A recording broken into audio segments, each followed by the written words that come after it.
Part one of my story, teen parents and the beginning of child abuse. My parents were 15 and 16 when they had my sister.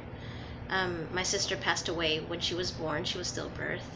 They had me at 16 and 17, and they were not ready to be parents.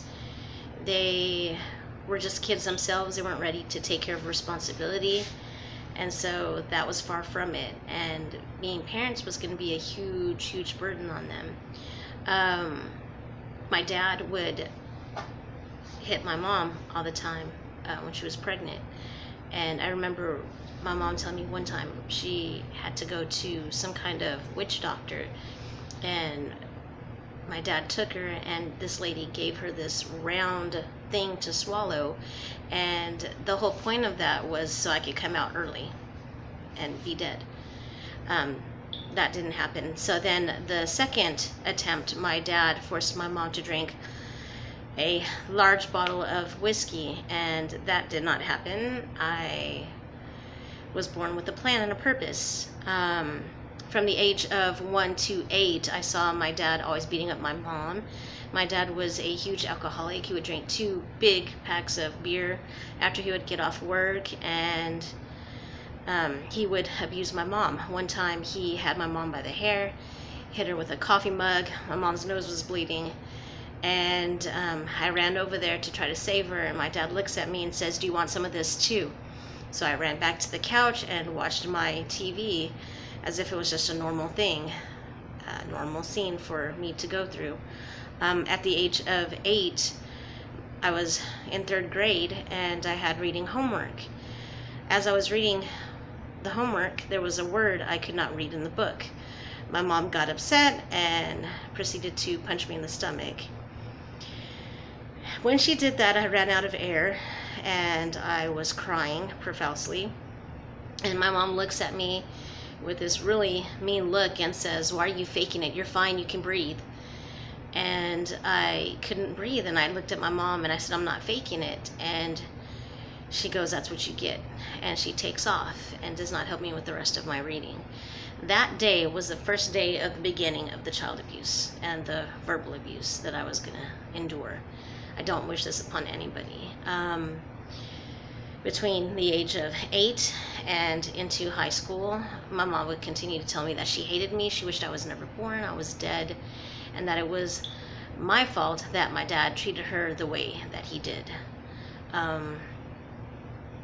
There were several times that my dad had overdosed on something, and he was rushed to the hospital 3 times. He had a stroke, and I remember having to sit in the front of the ambulance as my mom was in the back with him, and that was very scary. I loved my parents regardless what was going on with our family.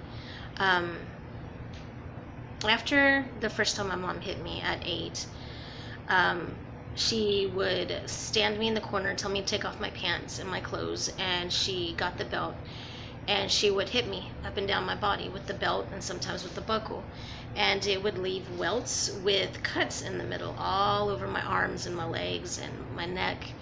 And so I would wear long sleeves to school that I didn't want anybody to see. She would grab me by my ear and leave scratches, nail marks on the back of my ears. And a few times my grandma noticed that, and she asked, "Why does Mija have scratches on her ears?" And my mom was like, "I don't know what you're talking about." And the day that my mom decided to not allow my grandma to see me was the day that she would pinch me under the table for no reason. And when she questioned my mom why she did that, my mom looked at her and said, "She's my daughter, I can kill her if I want to." And that just shows you that my mom did not want to have a kid, nor take care or have responsibility for a child. So when my mom would stand me in the corner and beat me, it just took such a toll on me physically, emotionally, mentally. And for her to tell me that she hated me and that she wished I was dead, I believed in my mind that I did wish I was dead, that maybe my parents would be happier if I was not alive. At the age of 9, my mom introduced me to pornography. Yes, pornography. A normal person, a normal parent would not let their child see any kind of rated X type content. I was 9 years old.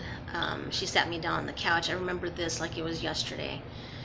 Sat me on the couch, and as the video was playing, I tried to cover my eyes, and my mom told me, "You're gonna watch this. You're gonna have to learn how to do this anyway." And she would slap my hands out of my face. That is a type of abuse. It is not good. So that opened a whole new door of the addiction to pornography. Whenever my parents would leave the house, I knew where their stash of videos were, and I would watch it. And I took counseling, and I definitely, thank God, got free from that,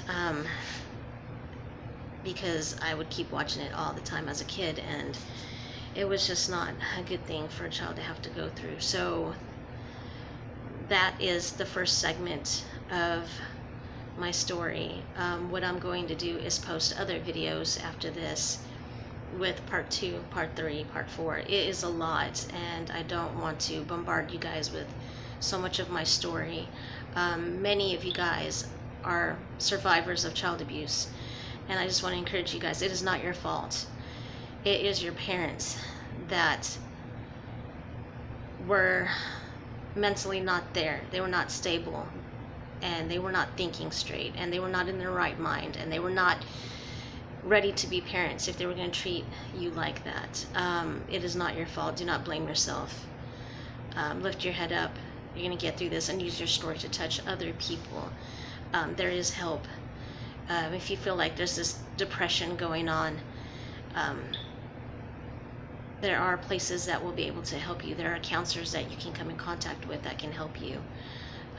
Being a survivor of child abuse, it's hard. There's times that things go through my mind, and I just wanted to be that voice, that advocate for you guys, that it is not your fault. You are beautiful. You were created to be such an impact for other people that are going through that. You are important. You are special. You have a purpose on this earth, and that's to share your story with so many other people. I am 44 years old now, and being able to finally go on YouTube and start a channel and be transparent with everybody, and being honest, that's what I think counts. That's, if I can just impact one person and bring hope to one person, that is my goal. There's so much of my story that I want to share with you guys in different snippets from